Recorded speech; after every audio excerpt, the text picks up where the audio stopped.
rocket? Yeah. Is that a rocket ship or a cactus? It's rocket ship. A rocket ship. All right, cool. All right. When it comes to sex, there's a lot of misinformation out there. Our job as science teachers is to make sure that students have all the accurate information so that they can make informed choices throughout the rest of their lives. So as part of our 7th grade sex ed curriculum, we'll be talking about gender and sexuality, the importance of consent and what that looks like, and then we'll move on to topics like puberty, body parts, reproduction, as well as pregnancy prevention, and how you can prevent the transmission of sexually transmitted infections. Right. And in 6th grade, we'll begin with an introduction to gender and identity. We'll build the foundation for an inclusive sex ed curriculum. This is required by state law, and it's something that we really value here at DGS. And I think it actually contributes to our positive school culture that we see here, where so many students identified that they feel safe and seen. And then from there, we'll move into boundaries and relationships. How do we maintain healthy relationships with our friends, with our peers? How do we also put up those boundaries when we don't feel comfortable, and then build the foundation for consent as well. What is it? What does it look like? What does it look like for us as 6th graders? And then we'll finish with talking about puberty and body parts.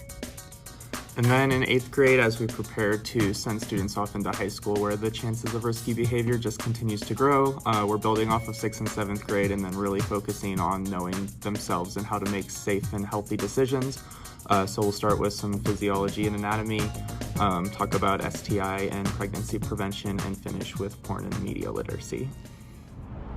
So last week at Friday Celebration, we were able to celebrate students who are exemplifying our core value of high expectations. So these are students who just keep bringing their best effort no matter what they're doing at school, and we are just so grateful for your efforts. So congratulations to Asher for just holding himself to high expectations in math. To Sam for just showing a lot of growth this year. To Logan for just really growing a ton as a reader, writer, and a thinker. To Abby for just holding herself to high expectations academically all the time. To Owen for really helping himself and others in gardening hold themselves to high expectations. To Charlie for just always conducting himself well and for always working hard.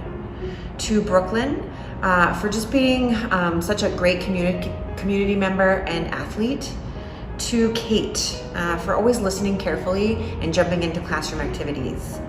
To Sophia for always showing up with the right attitude and the right effort. To Rosalind for really just putting in all of the work this year to grow in literacy and her writing. To Ella for always doing the right thing in class and just working hard all the time. To Andrew for just being always focused, determined, and having a strong work ethic. To Sophia for always just holding herself to high expectations and pushing herself all the time. To Josie for being a great example of being a student who's always holding herself to the highest of expectations and for jumping in all the time.